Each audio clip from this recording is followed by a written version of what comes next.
Hello students, welcome back to the online classes of other group of education लिली लक्ष्मणगढ़।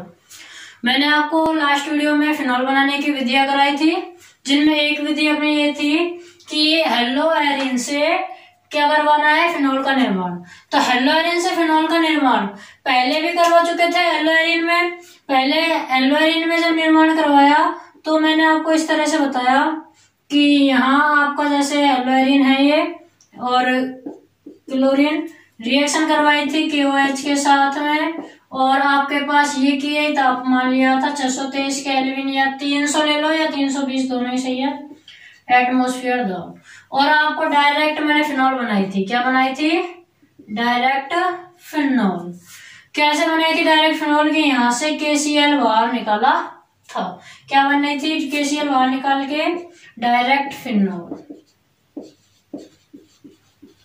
तो ये भी right है, ऐसे भी बना सकते हो, और ये भी क्या है आपकी राइट है, ऐसे भी आप बना सकते हो। मैंने ऐसे क्यों कराया? एक मेथड हम पहले पढ़ चुके हैं, मैंने थोड़ा और करा दिया, क्योंकि अब तक जितनी भी रिएक्शन करी है सब में फिनॉक्साइड बना था, तो मैंने आपको फिनॉक्साइड बना के करा दिया। लेकिन कंफ्यूज होने की जरूरत नहीं है। ये देखो यहाँ पर ONA लगा है, तो ONA लगा है मतलब बाहर क्या निकला है? H और Cl। HCl ही तो बाहर निकला था, है ना, और HCl से दोबारा रिएक्शन करवाई, तब ये अपना फिनॉल बना। जो चीज बाहर निकली थी उसी से रिएक्शन करवाई, तो मतलब कि कुछ अंतर तो है ही नहीं। वो क्यों वही है, चाहे तो ऐसे लिख दो चाहे ऐसे लिख दो। NaOH और KOH बात वही है। यहाँ KOH लगा सकते हो या फिर यहाँ NaOH लगा सकते हो, ठीक है। अगर आप ऐसे करते हो, डायरेक्ट बनाते हो, तब इसका नाम हो जाता है डाउ प्रक्रम। आज बोला था कि कल पढ़ेंगे। क्या नाम हो जाता है? डाउ प्रोसेस। अगर क्वेश्चन आए कि डाउ प्रोसेस से बनाइए, तब आपको डायरेक्ट ऐसे बना के आना है, ठीक है। तब इसका नाम क्या हो जाता है? डाउ प्रोसेस। लिख लेना इसको भी। यहाँ KOH लिखना चाहो तो KOH लिख सकते हो, NaOH लिखना चाहो तो NaOH। ये आपकी नेक्स्ट विधि हो जाएगी। छठी या सातवें नंबर की जितनी भी है, डाउ प्रोसेस डाल लेना इसी के नीचे, या फिर जो अपना नंबर है क्यूमीन के बाद में यहाँ लिख देना क्लोरोबेंजीन। ये आपका क्षार हो गया, और यहाँ फिनॉल बन जाएगी। लैंग्वेज बनानी हो तो इजी बना सकते हो कि जब क्लोरोबेंजीन की अभिक्रिया क्षार की उपस्थिति में 320 एटमॉस्फेयर दाब और 623 केल्विन ताप पर कराई जाती है तो फिनॉल का निर्माण होता है। बना लोगे? लैंग्वेज बनाओ, मतलब बनाना सिखा रखा है, आप डायरेक्ट भी ऐसे उतार दो डाउ प्रोसेस करके, ऐसे कैसे, तो भी कोई दिक्कत नहीं है, ठीक है। ऐसे भी कर सकते हैं हम रिएक्शन को, ऐसे भी कर सकते हैं। हेलो एरिन से बनाने के लिए आए तब भी आप डायरेक्ट ऐसे बना सकते हो, मतलब कि इस रिएक्शन को जरूरी नहीं है कि सोडियम फिनॉक्साइड बना के ही करो।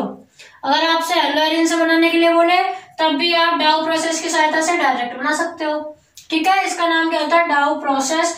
डायरेक्ट बना दो या फिर ऐसे बना दो, दोनों तरह से ही क्या है, करेक्ट है। आपके ज्यादातर सारी रिएक्शंस में फिनॉक्साइड बना था, इसलिए मैंने मध्यवर्ती पद आपको बता दिया फिनॉक्साइड वाला भी, वरना आप डायरेक्ट भी इसको बना सकते हो, ठीक है। कोई भी कंफ्यूजन ऐसी मत लाया करो। अब हमने डाउ प्रोसेस पढ़ लिया, कल बोला था ना डाउ प्रोसेस और पढ़ेंगे। ये है आपका डाउ प्रोसेस। नेक्स्ट विधि डाल लेना डाउ प्रक्रम। डाउ प्रक्रम में सेम ही किए लिख लेना, ठीक है। लैंग्वेज में कुछ भी नहीं है। क्या लिखोगे अगर लिखना चाहो तो? कि जब क्लोरोबेंजीन की अभिक्रिया 623 केल्विन ताप 320 एटमॉस्फेयर दाब पर KOH के साथ या NaOH के साथ करवाई जाती है तो फिनॉल प्राप्त होता है। दोनों में से कोई सा विचार ले लेंगे। ये हो गया आपका डाउ प्रक्रम, ठीक है ना। अब नेक्स्ट पढ़ेंगे क्या? डाउ हो गया रोशिंग प्रक्रम। नेक्स्ट आपका क्या है? रोशिंग प्रक्रम।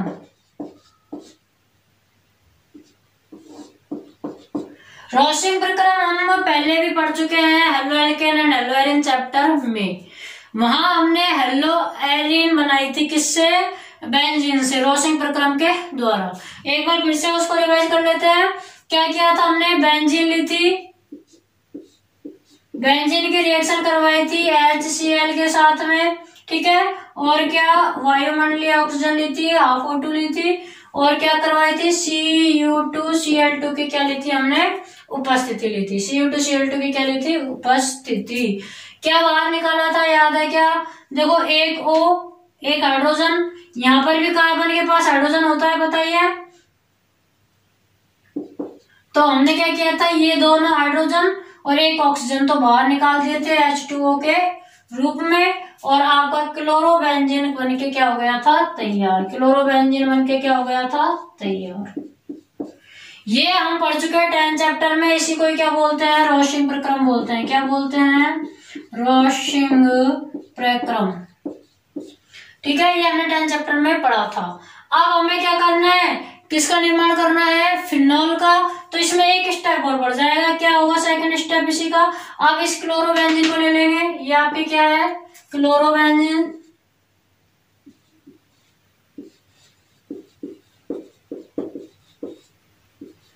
क्लोरोबेंजीन ले लिया। अब चाहे तो डाउ प्रोसेस लगाओ, चाहे ONA वाली फिनॉक्साइड बना के लगाओ, अपनी मर्जी से लगा सकते हो इसमें कुछ भी। कि हमने जैसे डाउ प्रोसेस से ही डाउ प्रोसेस ले लो, चाहो तो वही 623 केल्विन ताप 320 एटमॉस्फेयर दाब पर रिएक्शन करवाई, क्या होगा, NaCl बाहर हो जाएगा, क्या बन जाएगी, फिनॉल। सारी चीज वो की वही हो रही है, बस नाम अलग अलग है। देखो डाउ प्रोसेस काम में आया आगे, लेकिन रोशिंग प्रक्रम नाम दे दिया। रोशिंग प्रक्रम मतलब इस बार किससे बना रहे हैं, डायरेक्ट बेंजीन से बना रहे हैं। किससे बना रहे हैं, बेंजीन से।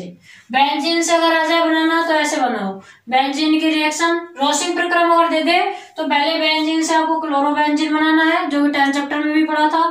फिर क्लोरोबेंजीन से क्या करना है, क्लोरोबेंजीन की क्षार के साथ रिएक्शन करवानी है, या डाउ प्रोसेस के द्वारा क्या बनाना है, फिनॉल। ठीक है, इसमें आप लिखना चाहो तो क्या लिखोगे, देखिए इसमें आपको लिखना है, इस प्रक्रम में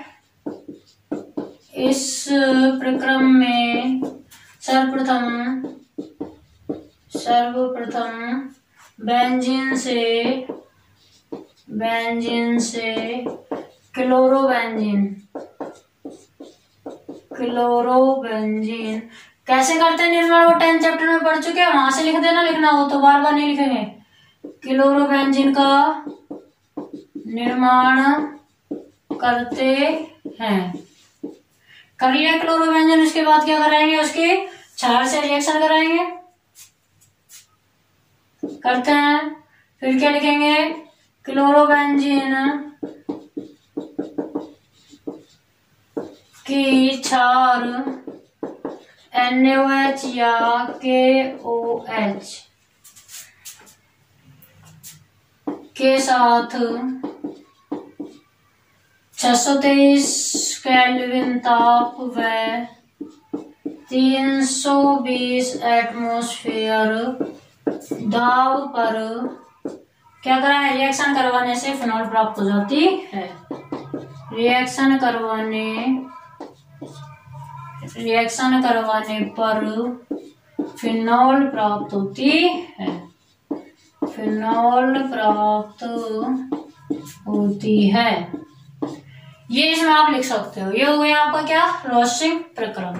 ठीक है, डाउ प्रक्रम पढ़ लिया, जो आपकी कंफ्यूजन भी दूर कर देती डाउ प्रक्रम ने कि डायरेक्ट क्यों नहीं बन रहा। डायरेक्ट बनाया तो उसका नाम क्या बन गया, डाउ प्रक्रम। आप वहां पर भी डायरेक्ट बना सकते हो, कोई प्रॉब्लम नहीं है। ठीक है, वहां भी आप डायरेक्ट लिख सकते हो, कोई प्रॉब्लम नहीं है। डाउ प्रक्रम पढ़ लिया। रोशिंग प्रक्रम में क्या करते हैं, पहले बेंजीन से क्लोरोबेंजीन बनाते हैं, और उसके बाद में फिर क्लोरोबेंजीन की रिएक्शन NaOH के साथ कराएंगे, फिनॉल बन जाएगी। ये आपका क्या हो गया, रोशिंग प्रक्रम। एक छोटी सी विधि और रही है, क्या विधि है, ऑक्सीकरण से, बेंजीन के ऑक्सीकरण से। नेक्स्ट नंबर जो आपका है वो डाल लेना, उसमें लिखना है बेंजीन के ऑक्सीकरण से। ऑक्सीकरण से मतलब ऑक्सीकरण करवाना है इसमें। ठीक है, ऑक्सीकरण करना है V2O5 की उपस्थिति में। बेंजीन का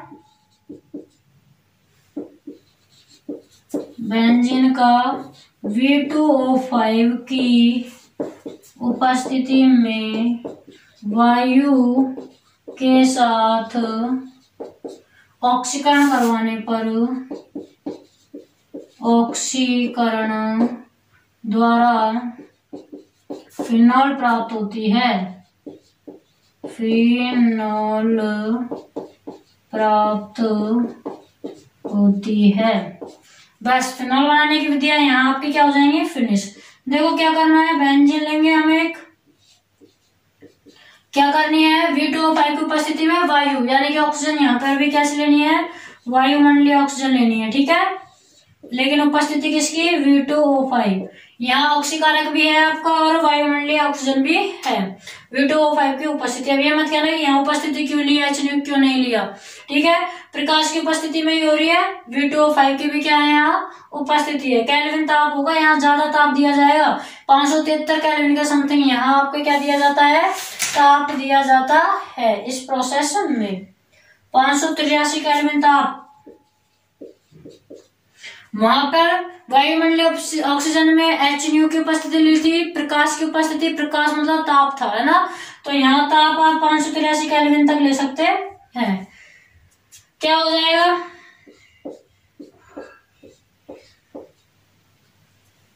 एक ऑक्सीजन है, आपको पता है प्रत्येक कार्बन के पास एक हाइड्रोजन होता है, ये O और ये H आपस में रिएक्शन करके क्या बना लेंगे, OH, कुछ बाहर नहीं निकलेगा, क्या बन गया, फिनोल।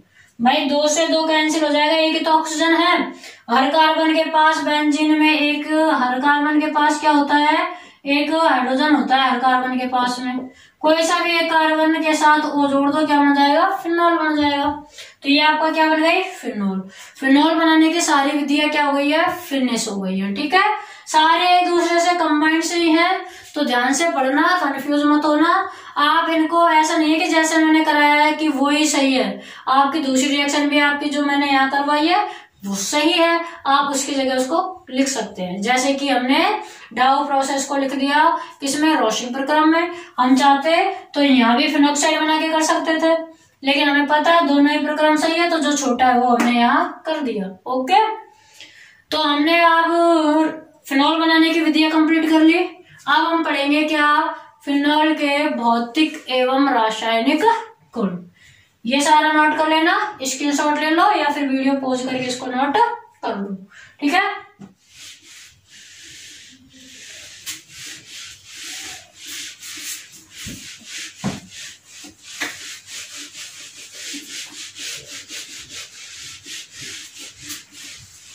अब नेक्स्ट हम क्या पढ़ेंगे, फिनॉल के भौतिक गुण।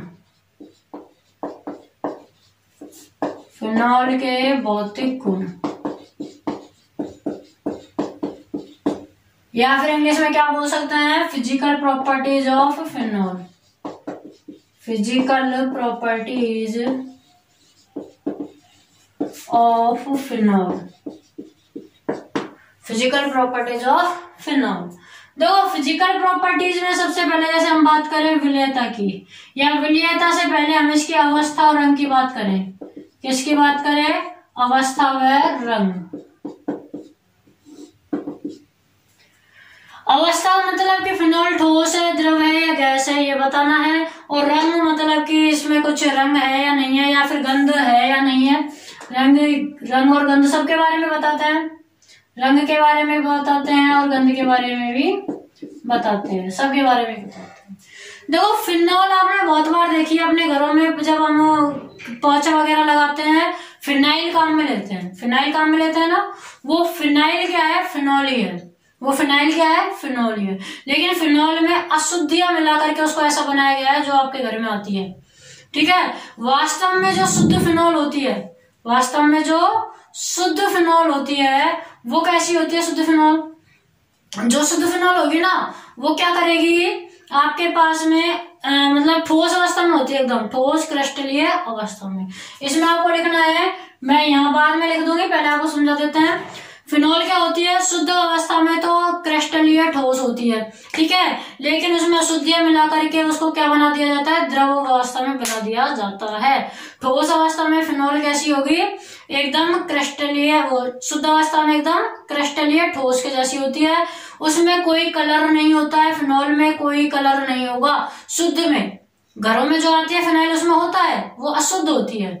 शुद्ध फिनॉल रंगहीन होती है, गंधहीन होती है, गंध भी नहीं होती शुद्ध फिनॉल में तो, ठीक है। गंधहीन, रंगहीन और कैसी होती है आपकी शुद्ध फिनॉल, क्रिस्टलीय ठोस।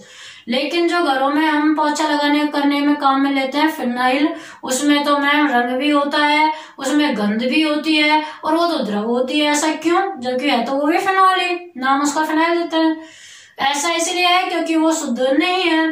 फिनॉल में अशुद्धियां मिला करके उसको द्रव कर दिया जाता है, ठीक है। और जब वो क्या करती है, फिनॉल वायुमंडलीय ऑक्सीजन से रिएक्शन कर लेती है तो उसमें कलर भी उसका थोड़ा थोड़ा लाल जैसा हो जाता है, कलर भी थोड़ा चेंज उसका हो जाता है, ठीक है। और एक विशिष्ट गंध भी उसमें आ जाती है।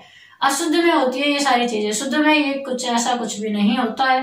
तो अवस्था और रंग में लिखेंगे ये चीजें हम, अवस्था, रंग और गंध में, है ना। दूसरी चीज आपको समझा देते हैं हम, जैसे विलेयता की बात करें।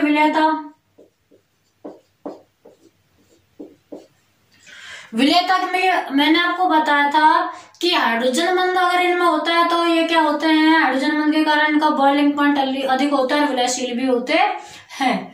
हाइड्रोजन बंध अल्कोहलों में था, बिल्कुल था।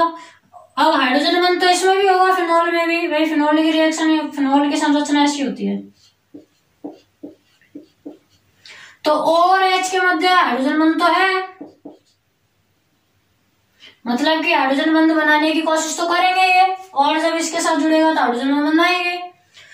लेकिन अंतर क्या है, जब हमने अल्कोहल पढ़ी थी ROH, अल्कोहल जब हमने पढ़ी थी, तो यहाँ पर तो क्या हो रहा था कि ये एल्किल समूह क्या करता है, प्लस आई इफेक्ट दे रहा है। यहाँ पर क्या कर रहा है, plus I effect. Plus I effect के कारण ये बंध आसानी से क्या कर रहा है, टूट रहा है, ठीक है। चलो विलेयता की बात बाद में करते हैं, पहले अवस्था और रंग लिखो। देखिए फिजिकल प्रॉपर्टीज में अवस्था और रंग और गंध के बारे में बोला था, तो आपको ये नोट करना है फर्स्ट पॉइंट इसमें कि शुद्ध अवस्था में फिनॉल रंगहीन, गंधहीन व क्रिस्टलीय ठोस होते हैं, किंतु इनमें कुछ अशुद्धियां मिलाने पर ये क्या हो जाते हैं, विशिष्ट गंधयुक्त द्रव में परिवर्तित हो जाते हैं। सेकेंड पॉइंट इसी में लिखना है कि वायु के संपर्क में आने पर ये गुलाबी हल्का लाल रंग देते हैं या लाल रंग के हो जाते हैं, क्योंकि वायु के संपर्क में ऑक्सीकृत होकर के ये क्या बनाते हैं, पैराबेंजोक्विनोन, जो कि हम इसके रासायनिक गुणधर्मों में बनाएंगे, ठीक है। और ये क्या होता है, फिनॉल क्या होता है, कीटाणुनाशी होता है, गाय भैंसों के कीड़े पड़ जाते हैं तब लगाया जाता है, इसको प्रतिरोधी होता है, ठीक है। क्वेथनांक की बात करें, बॉइलिंग पॉइंट इसका क्या होगा, तो आपको पता है हाइड्रोजन बंध पाया जाता है, हाइड्रोजन बंध पाया जाता है तो बॉइलिंग पॉइंट ज्यादा ही होगा। दूसरी बात, ये जो होंगे फिनॉल, ये फिनॉल में देखो अणुभार भी ज्यादा होता है, C6H5OH, ये है इसका फॉर्मूला। तो सामान्य एल्कोहलों से इसका क्या होता है, क्वथनांक ज्यादा। और अगर हम बात करें कि जितने हाइड्रोकार्बन इसमें है उतने हाइड्रोकार्बन वाले हेलोएरिन और हेलोएल्केनों की, हेलोएरिन जैसे C6, देखो हाइड्रोकार्बन इसमें कितने हैं, फिनॉल में C6H5OH, ये आपका फिनॉल होता है, क्या होता है, फिनॉल। इसी इतने ही कार्बन वाला C6H6, ये आपका क्या हुआ, या फिर C6H एक हेलोएल्केन लो, ये कह रहे हैं कि समान हाइड्रोकार्बन वाले हेलोएरिन और हेलोएल्केन से ज्यादा क्वथनांक होता है किसका, फिनॉल का। समान हाइड्रोकार्बन C6 इसमें है तो C6 का एक हेलोएल्केन बनाओ, तो 6 दूनी 12 8 2 14, C6H कितने हुए, 14 समान हाइड्रोकार्बन हो गए। तो अब है ना, यहाँ देखो अणुभार तो इसका ज्यादा लग रहा है, नहीं होगा अणुभार भी ज्यादा, 6 और 6 12 हाइड्रोजन है ना यहाँ पे कितने हैं, सॉरी 5 और 1 6 हाइड्रोजन है, यहाँ कितने हैं, 14, 8 हाइड्रोजन ज्यादा है, 8 हाइड्रोजन यहाँ ज्यादा है, 8 हाइड्रोजनों की जगह पर यहाँ पर क्या है आपकी ऑक्सीजन। तो कहने वाला ये है कि अणुभारों में तो ज्यादा अंतर नहीं है, अणुभारों में ज्यादा अंतर नहीं है, फिर इसका क्वथनांक ज्यादा है, ठीक है। ऐसे ही हम क्या ले ले, हेलोएरिन ले ले कोई सी ऐसी, जैसे C6H5Cl, ये हमने हेलोएरिन ले ली, 6 कार्बन यहाँ है, 6 कार्बन यहाँ है, 5 हाइड्रोजन यहाँ, 5 हाइड्रोजन यहाँ OH और यहाँ क्या है Cl। अब बात करें कि किसका क्वथनांक ज्यादा होगा, इसी का ज्यादा। क्यों होगा, क्योंकि देखो इनमें कहीं पर भी हाइड्रोजन बंध नहीं बन रहा है, O के साथ H नहीं है, लेकिन यहाँ है हाइड्रोजन बंध है, मतलब कि ये जो है पानी के साथ अधिक देर तक जुड़ा रह सकता है। तो इसी कारण से मैंने यहाँ लिख दिया कि फिनॉल में हाइड्रोजन बंध पाया जाता है, जिसके कारण इनका क्वथनांक समान हाइड्रोकार्बन वाले हेलोएरिन एवं हेलोएल्केनों से क्या होता है, अधिक होता है, ठीक है। नेक्स्ट बात करेंगे हम इसकी विलेयता की, किसकी बात करेंगे, विलेयता।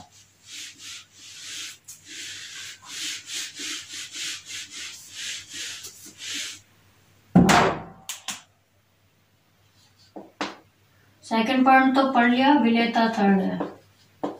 विलेयता इंग्लिश में बोलते हैं सॉल्युबिलिटी। क्या बोलते हैं? सॉल्युबिलिटी। तो देखो विलेयता क्या होगी, एल्कोहलों में ROH, यही होता है फॉर्मूला एल्कोहलों का। एल्कोहलों में विलेयता इसकी क्या है, थोड़ी ज्यादा होती है। क्यों होती है? क्योंकि जैसे CH3OH है, हाइड्रोजन बंध बनेगा इनके बीच में आराम से, ठीक है। अब फिनॉल का सूत्र तो ये होता है C6H5OH, यही होता है। मतलब कि OH से पहले यहाँ 6 कार्बन और हैं, तो इन 6 कार्बनों के कारण यहाँ जो हाइड्रोजन बंध बनता है ना, उसको बनाने में बहुत सारी क्या आएगी, प्रॉब्लम आती है। आपको जब एल्कोहल पढ़ाए थे तो मैंने बताया था कि जैसे जैसे एल्किल समूह बढ़ेंगे, जैसे CH3 CH2OH, CH3 CH2 CH2OH, जैसे जैसे एल्कोहल समूह बढ़ेंगे आपकी विलेयता कम होती जाएगी। बताया था कि विलेयता क्या होती जाती है, कम होती जाती है। क्यों? क्योंकि एल्किल समूह जैसे जैसे बढ़ेंगे प्लस आई इफेक्ट बढ़ेगा। प्लस आई इफेक्ट क्या होगा, बढ़ेगा। और प्लस आई इफेक्ट बढ़ने के कारण क्या है, ये जो हाइड्रोजन बंध यहाँ बनता है OH के बीच में, उसमें क्या आती जाएगी, कमी आती जाएगी। हाइड्रोजन बंध जो है बनाने में मुश्किलें आती जाएंगी। तो कहने का मतलब ये कि प्लस आई इफेक्ट जैसे जैसे बढ़ता है या एल्किल समूह जैसे जैसे बढ़ते हैं, एल्कोहलों की विलेयता कम होती जाती है, ऐसे ही बताया था। तो अब ये बढ़ती गई 3 से 6 कार्बन जब हुए, 3 से 6 कार्बन जब हुए तो आपकी क्या बनी, फिनॉल। इसका मतलब फिनॉल एल्कोहलों से क्या होगी, कम विलयशील होगी। फिनॉल एल्कोहलों से क्या होती है, कम विलयशील होती है। तो इसमें आपको लिखना है कि फिनॉल पानी में अल्प विलय होते हैं। कैसे होते हैं, अल्प विलय। लेकिन ईथर और अकार्बनिक विलायकों में क्या होते हैं, विलयशील होते हैं। ठीक है ना। क्या लिखना है, फिनॉल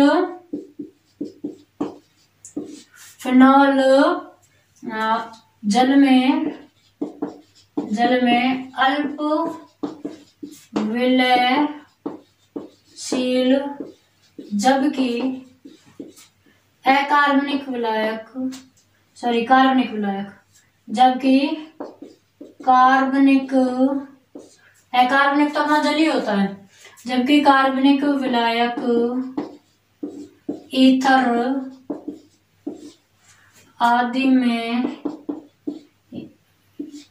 ईथर आदि में अधिक विलयशील होते हैं, अधिक विलयशील होते हैं।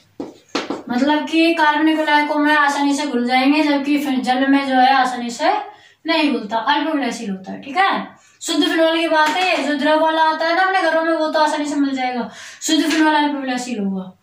अब फिनॉल के भौतिक गुण तो क्या है, फिनिश हो गया है। भौतिक गुण में ये देखना होता है रंग, गंध और अवस्था, विलेयता, क्वथना, गलना की ये चीजें देखनी होती है, जो अपनी क्या हो गई, फिनिश।